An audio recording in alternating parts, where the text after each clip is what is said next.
Okay, so start करते हैं। इस वीडियो में हम कंटेम्प्ट ऑफ कोर्ट पढ़ेंगे, न्यायालय की अवमानना। ये देखेंगे कि कितने टाइप के होते हैं, सिविल और क्रिमिनल। देन एग्जाम्पल देखेंगे, एग्जाम्पल से समझेंगे।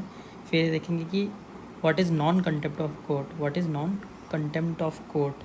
फिर ये देखेंगे कि इसको बैकिंग कहाँ से मिलती है, कॉन्स्टिट्यूशन। तो कॉन्स्टिट्यूशन में क्या क्या प्रोविज़न है जो ये बताते हैं कि जो कंटेम्प्ट ऑफ कोर्ट के लिए कॉन्स्टिट्यूशन में क्या दिया है। देन लीगल बैकिंग देखेंगे क्या है। देन ये देखेंगे कि इस पर डिस्प्यूट क्या रहता है। देन ये देखेंगे कि कंटेम्प्ट ऑफ कोर्ट अगर इनिशिएट करना है तो कैसे किया जाता है। इन शॉर्ट कि कंटेम्प्ट ऑफ कोर्ट से रिलेटेड ऑलमोस्ट सारी चीज़ें कवर करेंगे। सो कंटेम्प्ट ऑफ कोर्ट क्या है, इसमें देखेंगे कि कंटेम्प्ट ऑफ कोर्ट क्या मतलब न्यायालय की अवमानना क्या है। तो न्यायालय की अवमानना का सिंपल सा ये मतलब है कि कुछ भी सुप्रीम कोर्ट या हाई कोर्ट का कुछ भी डिसीज़न आता है उसको आप डिसरिस्पेक्ट करते हैं या उसको नहीं मानते हैं। ये हो गया डिसरिस्पेक्ट, मतलब डिसोबीडिएंट करते हैं किसी भी जजमेंट को, डिक्री को, डायरेक्शन ऑर्डर को। अगर सुप्रीम कोर्ट का या कोर्ट का कोई भी डिसीजन ऑर्डर आता है उसको नहीं मानते, उसके अगेंस्ट कुछ करते हैं, सुप्रीम कोर्ट के ऑर्डर फाइनल वर्डिक्ट के बाद भी अगर करते हैं तो वो न्यायालय की अवमानना कहलाता है। और न्यायालय की अवमानना क्या कहला सकता है, और न्यायालय की अवमानना ये कहलाता है कि सपोज़ कि आप कुछ बोल कर या रिटन में या कुछ साइन से आप जब उसकी डिसरिस्पेक्ट करते हैं, ना मानने के अलावा से दो टाइप का होता है, एक सिविल कंटेम्प्ट होता है, एक क्रिमिनल कंटेम्प्ट होता है। तो सिविल कंटेम्प्ट का मतलब ये होता है कि जब आप सुप्रीम कोर्ट का डिसीजन विलफुल डिसोबिएंट करते हैं, जानबूझ के उसके डिसीजंस को नहीं मानते हैं। किस चीज़ को नहीं मानते हैं, जजमेंट को, डिक्री को, डायरेक्शन को, ऑर्डर को या रिट को। रिट तो पता होगा, हीबियस कॉर्पस हो गया, मेंडमस हो गया, सर्चरारी हो गया। तो रिट तो पता होगा, नहीं पता होगा तो बाद में बता दूंगा मैं। तो कंटेम्प्ट ऑफ कोर्ट समझ में आ गया होगा। तो सिविल और क्रिमिनल हो गया। अब सिविल को हिंदी में देख लेते हैं कि क्या होता है। तो सिविल कंटेम्प्ट ऑफ कोर्ट होता है न्यायालय की किसी निर्णय, डिक्री, रिट अथवा अन्य प्रक्रिया की जानबूझकर की गई अवज्ञा या उल्लंघन सिविल अवमानना कहलाता है। तो होपफुली समझ में आ गया कि अवमानना क्या कहलाता है। हम एग्जाम्पल से भी देखेंगे उस सिविल ये क्या है। इसके बाद क्रिमिनल देख लेते हैं, कौन कौन सी चीज़ें क्रिमिनल कंटेम्प्ट में आते हैं। तो क्रिमिनल कंटेम्प्ट में क्या क्या आता है, क्रिमिनल कंटेम्प्ट में आता है कोई भी पब्लिकेशन कैसे, बाय वर्ड्स स्पोकन, रिटन और बाय साइन, विजिबल रिप्रेजेंटेशन। ये इस टाइप का अगर पब्लिकेशन होगा जो क्या करेगा, स्कैंडलाइज करेगा और कोर्ट की अथॉरिटी को डिक्रीज करेगा या डिग्रेड करेगा कोर्ट की अथॉरिटी को, तो वो क्या कहलाएगा, क्रिमिनल कहलाएगा। तो इसमें क्या है, इसमें है विलफुल, ये अपने को वर्ड याद रखना है, विलफुल डिसोबीडियंस है ना, इसमें विलफुल। और हिंदी में क्या याद रखना है, जानबूझकर की गई अवज्ञा। और तो क्रिमिनल में क्या है, क्रिमिनल का क्या है, क्रिमिनल का मतलब ये है कि अवमानना का अर्थ है न्यायालय से जुड़ी किसी ऐसी बात का प्रकाशन से है जो लिखित, मौखिक, चित्रित या किसी अन्य तरीके से न्यायालय की अवमानना करते हैं। तो होपफुली समझ में आ गया होगा। अगर रिटन, स्पोकन और साइन और विजुअल रिप्रेजेंटेशन से आप स्कैंडलाइज करते हो और क्या बोलते हैं, अथॉरिटी को लोअर करते हो और डिग्रेड करते हो सुप्रीम कोर्ट की या हाई कोर्ट की, तो वो क्या कहलाता है, कंटेम्प्ट ऑफ कोर्ट कहलाता है। मतलब न्यायालय की आप अवमानना कर रहे हैं। अब इसके एग्जाम्पल्स देख लेते हैं, दोनों के एग्जाम्पल्स देखते हैं। ये तो काफ़ी लेटेस्ट एग्जाम्पल, इसके बारे में सभी को पता होगा। तो प्रशांत भूषण और CJI, chief justice of India के बीच का ये केस है। इस केस में क्या हुआ था कि ये आप देख रहे हैं, ये चीफ जस्टिस ऑफ इंडिया हैं। प्रशांत भूषण ने ट्विटर में ट्वीट करके इनके बारे में, ये गाड़ी में जो बैठे हैं, जिस बाइक में बैठे हैं, इसके बारे में इन्होंने ट्वीट किया था, जिस वजह से ये केस हुआ। ये दोनों के बीच में, ये प्रशांत भूषण है, इन दोनों के बीच में केस चला। केस में ये गिल्टी प्रूफ है। अब ये सही है कि गलत है वो अलग मुद्दा है, लेकिन ये गिल्टी प्रूफ है। इन्हें गिल्टी के इन्हें जो सज़ा दी गई, इन्हें गिल्टी में जो सज़ा दी गई वो ₹1 उनके लिए फ़ाइन था। तो ये समझ में आ गया, ठीक है। ये क्या होता है, ये समझ में आ गया। क्रिमिनल हो गया, क्यों हो गया, कैसे। तो इन्होंने क्या किया था, बाय वर्ड्स, ठीक है, स्कैंडलाइज किया था। मतलब कोर्ट की अथॉरिटी को, जो कोर्ट ने जो इस डिसीजन में बताया वो ये बताया कि इन्होंने बाय वर्ड्स कोर्ट की अथॉरिटी को डिक्रीज़ किया है, या कोर्ट की अथॉरिटी को नहीं माना है, स्कैंडलाइज करने की कोशिश की गई है, ये इसमें उन्होंने बताया। ओके, और फिर इसमें देखते हैं सिविल कंटेम्प्ट का एग्जांपल देख लेते हैं।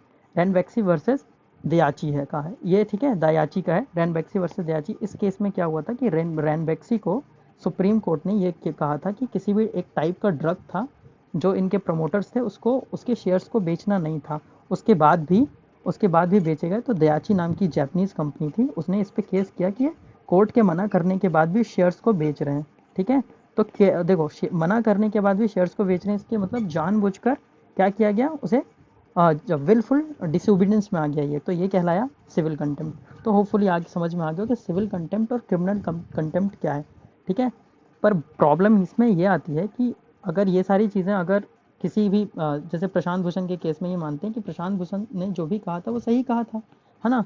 तो इसमें ये भी आता है कि क्या कंटेम्प्ट ऑफ कोर्ट नहीं है। तो कंटेम्प्ट ऑफ कोर्ट क्या नहीं है, fair and accurate reporting of judicial proceeding. जो भी जजमेंट होता है, जो भी जजमेंट आता है, suppose high court supreme court का कोई जजमेंट आया, उसकी सही जानकारी, उसको अपने तरीके से तोड़ मरोड़ के, जो आजकल हमारा मीडिया दिखाता है, उसको अपने तरीके से तोड़ मरोड़ के ना दिखाना, जो है जैसा है उसे एक्यूरेट उसी तरीके से बताना, ये कहलाता है, ये कंटेम्प्ट ऑफ कोर्ट में नहीं आएगा। इसका मतलब ये होगा कि ये कंटेम्प्ट ऑफ कोर्ट में नहीं आएगा। इसका मतलब बिल्कुल ये नहीं होगा कि आप डिग्रेड कर रहे हो किसको, अथॉरिटी ऑफ सुप्रीम कोर्ट को डिग्रेड कर रहे हो, इसका बिल्कुल ऐसा मतलब नहीं होगा। और दूसरा क्या है, fair criticism on merit of judicial order. जो भी जुडिशियल ऑर्डर आए हैं, गलत लगता है सही लगता है, उसका फेयर क्रिटिसिज्म मतलब सही रूप से अगर उसका क्रिटिसिज्म करते हो, उसकी आलोचना करते हो, सही तरीके से आलोचना करते हो, तो वो भी कंटेम्प्ट ऑफ कोर्ट में नहीं आएगा। पर प्रॉब्लम यहाँ पे ये आती है कि डिसाइड कौन करेगा कि जो आलोचना हुई है वो सही हुई है कि नहीं, ये खुद कौन करेगा, सुप्रीम कोर्ट या हाई कोर्ट करेगा। तो ये काफ़ी ज़्यादा डिस्प्यूट रहता है, इसमें काफ़ी ज़्यादा डिस्प्यूट रहता है, वो आगे देख लेंगे। Okay, so contempt of court कब ये देखते हैं कि बैकिंग कहाँ से मिलती है। बैकिंग कहाँ से मिलती है का मतलब कि ये तो कंटेम्प्ट ऑफ कोर्ट हम जान ली कि क्या हुआ है, लेकिन अगर इसकी प्रोसीडिंग्स चलती हैं, अगर कोई इसमें गुनहगार आता है, तो कहीं ना कहीं से तो इसको सपोर्ट मिलता होगा ना। तो कॉन्स्टिट्यूशन में दिया हुआ है ये, ठीक है। बैकिंग कहाँ से मिलती है, मतलब इसको सपोर्ट कहाँ से मिलता है, तो कॉन्स्टिट्यूशन में भी दिया गया है और लीगल भी बैकिंग भी है। तो इसको दो जगह से बैकिंग मिलती है, कॉन्स्टिट्यूशन मतलब संवैधानिक बैकिंग भी मिलती है और लीगल बैकिंग भी मिलती है, स्टैट्यूटरी बैकिंग मिलती है। कैसे मिलती है, तो आर्टिकल 129 आर्टिकल 129 सुप्रीम कोर्ट को बोलता है कि उसके पास पावर है उसके खुद के कंटेम्प्ट के लिए किसी को पनिश करने की। ये किसके पास पावर है, सुप्रीम कोर्ट के पास खुद की ये पावर है। आर्टिकल 129 में ये पावर दी गई है। तो ये हो गया लीगल बैकिंग, इसमें दिया है स्वयं की अवमानना के लिए दंडित करना, आर्टिकल 129 ये कहता है। ओके, तो ये मिल गई सुप्रीम कोर्ट को पावर। अब आर्टिकल 215 में ये सेम पावर किसको मिलती है, हाई कोर्ट को मिलती है। तो इसमें हाई कोर्ट का क्या पावर है, सेम वही पावर है जो कि सुप्रीम कोर्ट की है आर्टिकल 129 में। तो ये भी कर सकता है खुद, अगर contempt of court high court होता है तो ये खुद से पनिश कर सकता है कौन ये खुद से पनिश कर सकता है हाई कोर्ट। तो ये दोनों काफ़ी इंपॉर्टेंट हो जाते हैं, क्यों, क्योंकि सुप्रीम कोर्ट को कौन पावर देता है, आर्टिकल 129, और हाई कोर्ट को कौन पावर देता है, आर्टिकल 215 देता है। ओके, उसके बाद इससे रिलेटेड एक और आर्टिकल है, आर्टिकल 142 का सेक्शन 2। आर्टिकल 142 का सेक्शन 2 क्या बोलता है, आर्टिकल 1 इसमें ये बोलता है कि कोई भी आदमी जो भी इसके लिए अपराधी माना जाता है, जो जिस पे भी आरोप लगे हुए हैं, उसकी जांच उसे दंडित करने का जो अधिकार होता है वो सर्वोच्चतम न्यायालय के पास है। इसका मतलब सुप्रीम कोर्ट के पास उसकी जांच करने के लिए, मतलब कि उसकी इन्वेस्टिगेशन करने के लिए कि क्या ये जो भी हुआ है ये सही है कि गलत है, ये पूरा का पूरा किसके पास अथॉरिटी होती है, सुप्रीम कोर्ट के पास अथॉरिटी होती है। और ये अथॉरिटी, ये पावर देता कौन है, ये देता है आर्टिकल 142 का सेक्शन 2 देता है। ओके, तो ये समझ में आ गया होगा।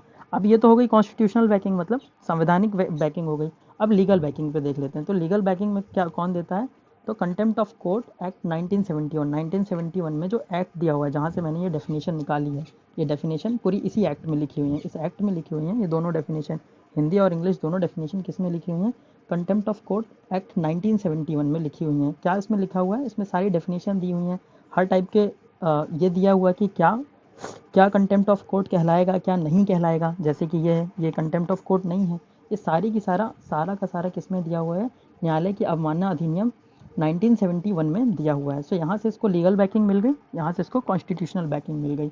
अब डिस्प्यूट क्या रहता है, डिस्प्यूट ये रहता है कि सपोज आप हमारा आर्टिकल 19 हमें क्या देता है, हम पहले आर्टिकल 19 देख लेते हैं। आर्टिकल 19 हमें बोलता है फ्रीडम ऑफ स्पीच, मतलब कि अपने विचार को व्यक्त करने की हमारे पास फ्रीडम है ना। पर यहाँ पे तो ये प्रॉब्लम हो गई ना कि जैसे प्रशांत भूषण ने इनके बारे में कहा, तो ये फ्रीडम ऑफ स्पीच के अंदर आया। मतलब हम कह सकते हैं ना, अगर चीफ जस्टिस ऑफ इंडिया या कोई भी कुछ गलत करता है तो इसका हमें कहने का अधिकार है। तो अगर आर्टिकल 19 ये अधिकार देता है और सुप्रीम कोर्ट हमें उसकी सज़ा दे देता है, तो बात तो ये हुई ना कि ये हमारे इस अधिकार को वायलेट कर रहा है, मतलब इस अधिकार को दबाने की कोशिश की जा रही है, या ये अधिकार नल एंड वॉइड हो जाता है अगर सुप्रीम कोर्ट चाहे तो इसलिए ये चीज़ हमेशा डिस्प्यूट में रहती है कि सुप्रीम कोर्ट की इस पावर के कारण, सुप्रीम कोर्ट की इस पावर के कारण आर्टिकल 19 जो है वो छीना जा रहा है, या वो दब रहा है, वो सबसाइड हो रहा है। ओके, तो इससे ये पता चलता है। तो आर्टिकल 19 यही बताता है कि क्या है, फ्रीडम ऑफ स्पीच है, फ्रीडम ऑफ एक्सप्रेशन है। ठीक है, आर्टिकल 19 हमारे ये, तो आर्टिकल 19 के साथ ये डिस्प्यूट में रहता है, ये याद रखना है, इसलिए आर्टिकल 19 भी इंपॉर्टेंट हो जाता है। अब बात ये आती है कि ये जो भी है ये इनिशिएट कैसे करें। सपोज कि ए पर्सन को, आपको लगता है कि ए पर्सन क्या बोलते हैं, ये कोर्ट की अवमानना कर रहा है। सपोज आपको लगता है कि ये कंटेम्प्ट ऑफ कोर्ट, ऐसा इन्होंने कुछ कहा जो कि कोर्ट की अथॉरिटी को, सुप्रीम कोर्ट को डिग्रेड कर रहा है, मतलब उनकी जो भी उनकी अथॉरिटी है उसकी अथॉरिटी को लोअर कर रहा है। होपफुली समझ में आ रहा होगा ना। तो ये कैसे होगा कि इनिशिएट कैसे करेंगे। सपोज ए ने किया तो बी एक सिंगल आदमी PIL के थ्रू, PIL क्या होती है, याचिका होती है, जनहित याचिका होती है। PIL मतलब पब्लिक इंटरेस्ट लिटिगेशन होता है। तो बी जो पर्सन है वो जाके कर सकता है क्या, कि ये सुप्रीम कोर्ट की अथॉरिटी को ख़राब कर रहा है या सुप्रीम कोर्ट को डिग्रेड कर रहा है, ये आरोप लगा सकता है। लेकिन जब PIL के थ्रू जाता है ये, तो PIL के थ्रू जाता है तो ये याद रखना है कि पहले वो चेक होता है, परमिशन लेना पड़ता है किससे, अटॉर्नी जनरल से, और सॉलिसिटर जनरल से लेना पड़ता है। मतलब अगर आप PIL लगा रहे हैं, सपोज मैं PIL लगा रहा हूँ, मैं बी पर्सन हूँ, ए के खिलाफ लगा रहा हूँ कि इन्होंने सुप्रीम कोर्ट की अथॉरिटी को स्कैंडलाइज किया है, तो सबसे पहले मेरी जो PIL है वो ये चेक करेंगे, देखेंगे कौन, सॉलिसिटर जनरल और अटॉर्नी जनरल। अगर वो सही होगी तभी वो शुरुआत होगी। लेकिन सुप्रीम कोर्ट के पास यहाँ पे स्पेशल अथॉरिटी है। सुप्रीम कोर्ट चाहे तो उसे डायरेक्ट लगता है कि उसकी अथॉरिटी को स्कैंडलाइज किया गया है, तो वो सुओ मतलब स्वयं संज्ञान ले सकता है, खुद से ये कह सकता है कि ये हमारी, जो कि इनके केस में हुआ, प्रशांत भूषण के केस में सुप्रीम कोर्ट ने स्वयं संज्ञान लिया, उन्होंने खुद कहा कि हमारी अथॉरिटी के लिए हम स्कैंडलाइज किया जा रहा है। उन्होंने खुद कहा तो इस चीज़ का यूज़ किया, ये पावर का यूज़ किया। सुप्रीम कोर्ट के पास पावर है, सुओ मोटो की पावर है, ये खुद से इनिशिएट कर सकते हैं, प्रोसीडिंग इनिशिएट कर सकते हैं, खुद से केस चला सकते हैं। तो ये केस कैसे स्टार्ट हुआ, ये प्रशांत भूषण का केस स्टार्ट हुआ इससे, सुओ मोटो से, मतलब स्वयं संज्ञान से। और ये केस कैसे, इसका एग्जाम्पल क्या है, इसका एग्जाम्पल है ये वाला अपना, ये दाइची ने इसके खिलाफ, रैनबैक्सी के खिलाफ स्टार्ट किया था, PIL लगाकर स्टार्ट किया था। ये बाय PIL स्टार्ट हुआ और ये बाय सुओ मोटो स्टार्ट हुआ। तो आपको समझ में आ गया, सुओ मोटो मतलब सुप्रीम कोर्ट ने खुद से ही क्या समझा कि हाँ ये हमारी अथॉरिटी के लिए, हमारी अथॉरिटी को स्कैंडलाइज कर रहा है, तो ये यहाँ से स्टार्ट हुआ। ओके, और ये किसी सिंगल PIL के थ्रू आया। तो होपफुली समझ में आ गया होगा, मतलब याचिका लगाई गई कि ये आपकी अथॉरिटी को स्कैंडलाइज कर रहा है, तो ये इससे शुरू हुआ और ये इससे शुरू हुआ। होपफुली ये समझ में आ गया होगा। PDF इसका टेलीग्राम में आपको मिल जाएगा।